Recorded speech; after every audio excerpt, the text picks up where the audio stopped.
اسلام کے ساتھ اگر کوئی اس طرح قانون سازی ہوتی ہے جو بھی بات ہوتی ہے تو اسلامی نظریاتی کونسل اور اکثر آپ لوگ بھی مطالبہ کرتے ہیں کہ وہ اسلامی نظریاتی کونسل کے پاس کیا ہوتا ہے اور یہ عمومی اتحادی کے بل کے بارے میں بھی کہا جا رہا ہے تو وہ جب اسلامی نظریاتی کونسل کے پاس جب دیکھتے ہیں اور جب اس طرح کے ادارے وہ فیصلے کرتے ہیں تو پھر احتجاج دیکھیے، کونسل تو ایک ادارہ ہے، اس نے ایک رائے دے دی اور اس رائے میں انہوں نے صراحت کے ساتھ اس قانون کو خلاف شریعت قرار دیا ہے لیکن یہ سارا اقدام اسلامی نظریاتی کونسل نے از خود کیا ہے یا ان کے اراکین کی تحریک پہ کیا ہے۔ اسمبلی اس وقت قانون سازی نہیں کر سکتی جس وقت پارلیمنٹ کی 22% اراکین کسی مسئلے کو اسلامی نظریاتی کونسل کی طرف لے جانے کا ووٹ نہ کریں۔ پہلے یہ تعداد غالباً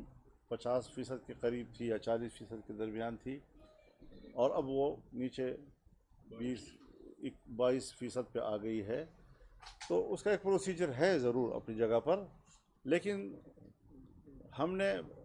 صرف پروسیجر کو دیکھنا ہے یا یہ کہ ہم خود بھی مسلمان ہیں اور ہمارا ایک اسلامی عقیدہ اور نظریہ ہمیں کیا کہتا ہے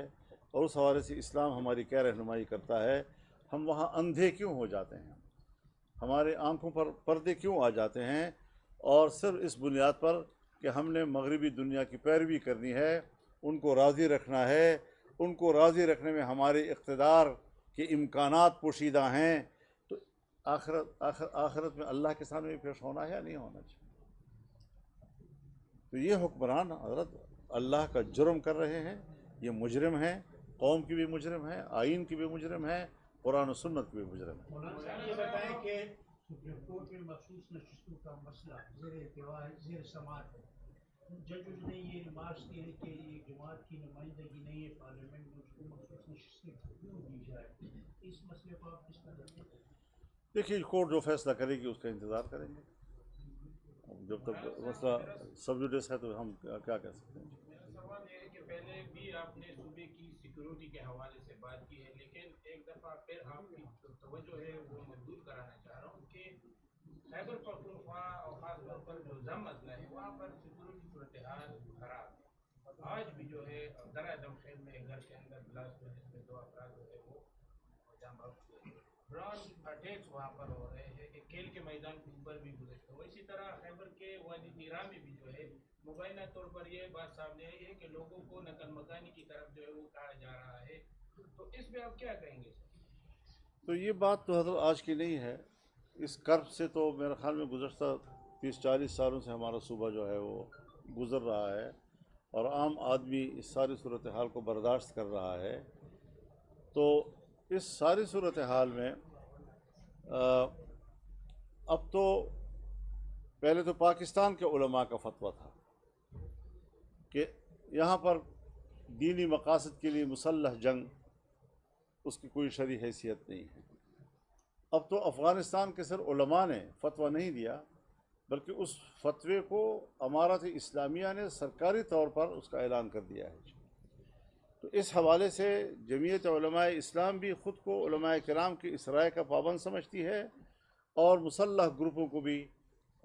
اس حوالے سے علماء کرام کی آراء اور دونوں ریاستوں کے علماء کی آراء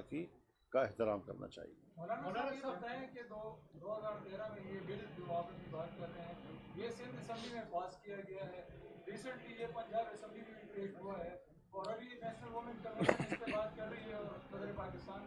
نے اس پہ دستخط کیا ہے۔ تو یہ پیپل پارٹی کا شروع سے یہ ارادہ ہے کہ یہ بل ہم پاس کریں گے؟ دیکھیے، پیپلز پارٹی کی بات تو سمجھ میں آتی ہے کہ وہ اپنا سیکولر جو چہرہ ہے وہ زیادہ واضح دکھائے